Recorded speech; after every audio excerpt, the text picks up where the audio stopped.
Your high-fat diet is ruining your results. High-fat diet, low carb, high-fat. A high-fat ketogenic diet. These terms can actually mislead people quite a bit. Alright, now we've been teaching you how to do a well-formulated ketogenic diet for like 5 years on this channel. Okay, a ketogenic diet is one of the most powerful fat loss tools that you can use. You are leveraging your body's ability to maintain a low insulin state and stable blood glucose. And this allows you to have low hunger levels and high levels of satiety. And naturally, people tend to restrict how much food they eat and end up burning body fat in a very easy way. Right? Because if we want to lose weight, if we want to lose body fat, we've got to formulate a lifestyle that we can maintain long term. So when people start out a ketogenic diet, there's a lot of information out there. The high-fat ketogenic diet can be very, very misleading as far as terminology. The first thing to realize about a ketogenic diet and ketosis is that ketosis is not achieved through the elevation of dietary fat. Ketosis is achieved through the restriction of carbohydrate.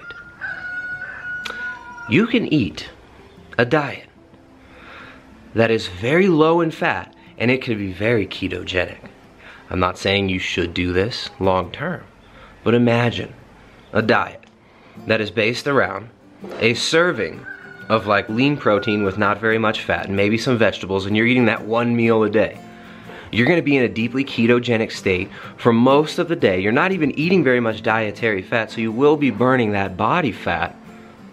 And of course this isn't sustainable or enjoyable, but it will be ketogenic. You can eat a ketogenic diet that is only carbohydrate. You can eat 100% carbohydrates and be in ketosis. Blasphemy, you say? Well, it's quite simple. Imagine this. Say you did an incredibly calorie restricted diet with one meal a day that was only consisting of like cauliflower or broccoli. That would be 100% carbs, very low glycemic carbohydrate. And you would be in a ketogenic state doing that if you did that for a few days. Even coming from a straight high sugar, high carb diet, you would get into ketosis within a few days on that 100% carbohydrate diet. Now, of course, you're not getting enough protein for satiety on that diet, and you're starving yourself of all usable energy substrates and basically fasting, but you'd be in ketosis. You can eat a diet of 100% air and sunlight, like the stupid spiritual breatharians. Right? It's like the one step above fruitarian mental illness is these people that call themselves breatharians. And they pretend that they're living off of prana and the chi energy. Alright, so if you just fasted like these breatharians, no, I'm obviously being facetious, these people are full of shit. But if you fasted for a few days, you'd be eating nothing. That diet would be based on 0 fat and would be highly ketogenic. So ketosis is what happens when you restrict carbs. Your body needs to burn fat. In the absence of glucose, your body will create fat, will turn fat into ketones in the liver. Those ketones can fuel much of the brain and the heart and the nervous system and the muscle tissues.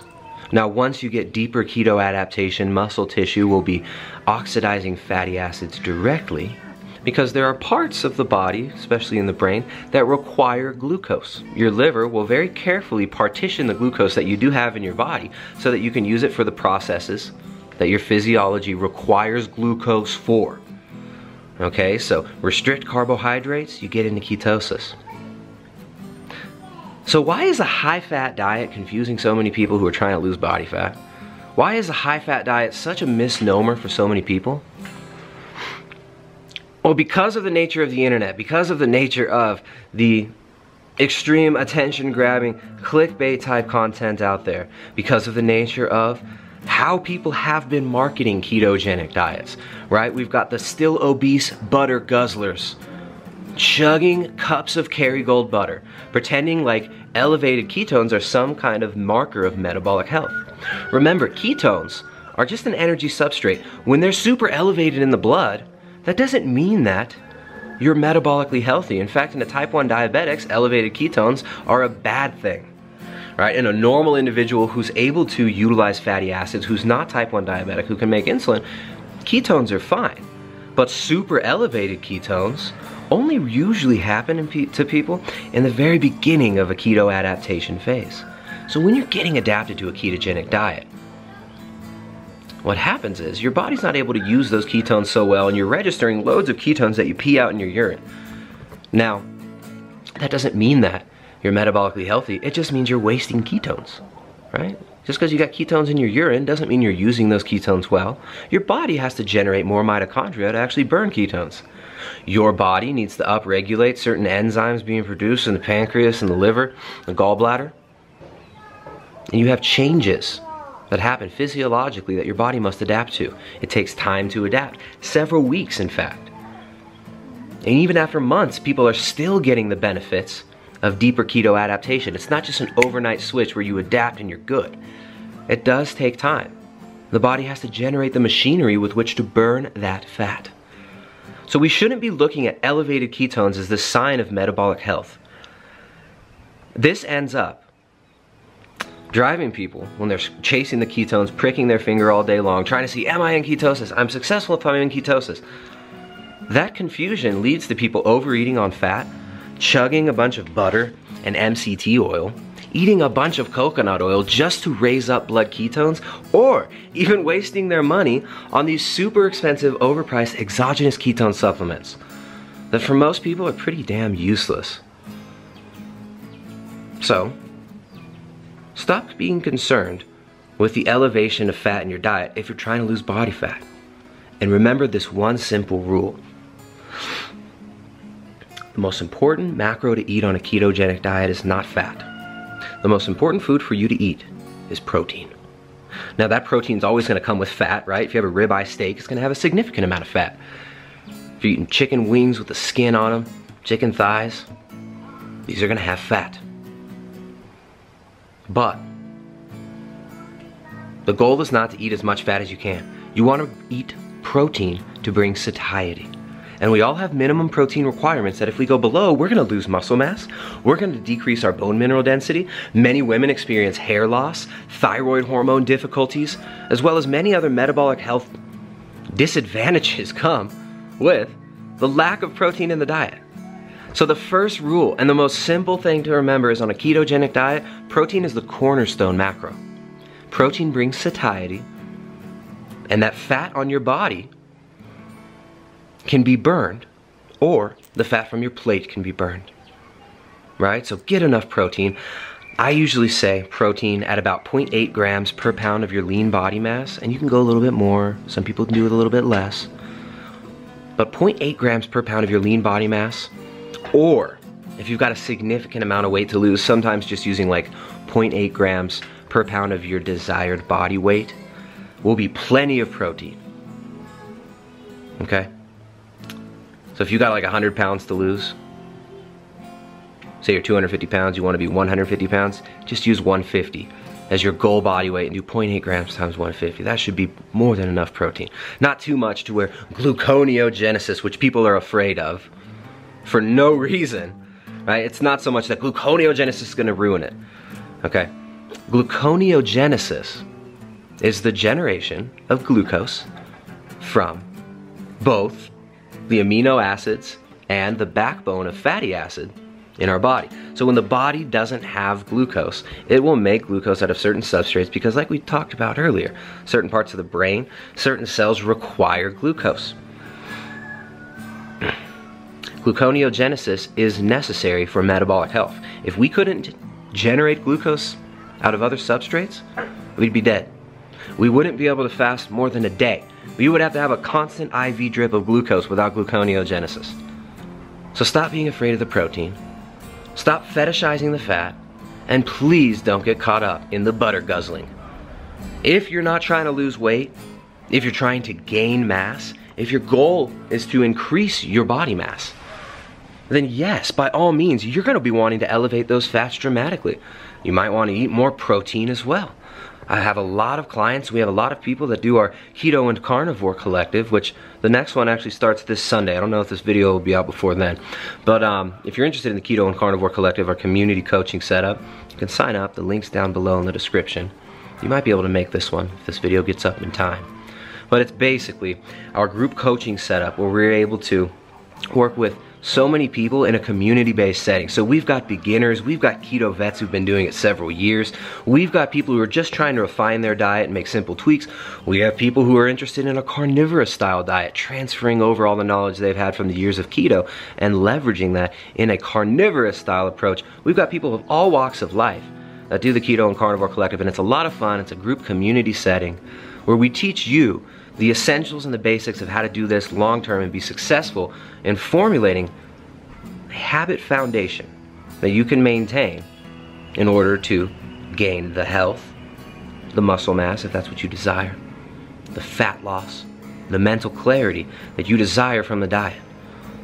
So what we've noticed is a lot of the people that come to us in our keto and carnivore collective have been under eating protein and overeating fat.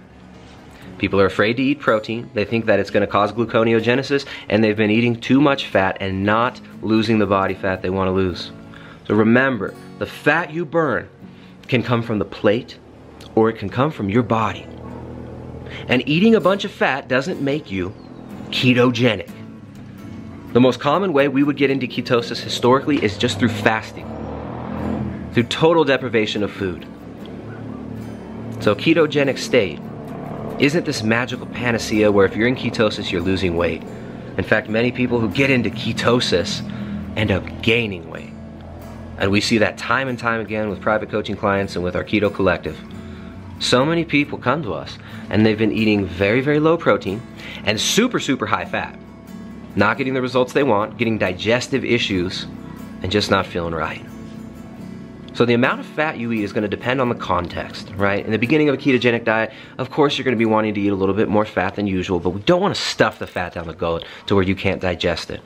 So get enough protein. Eat fat to satiety in the beginning, but understand that you can burn fat from the plate or from the body. In the beginning of a ketogenic diet, don't worry about the fat loss.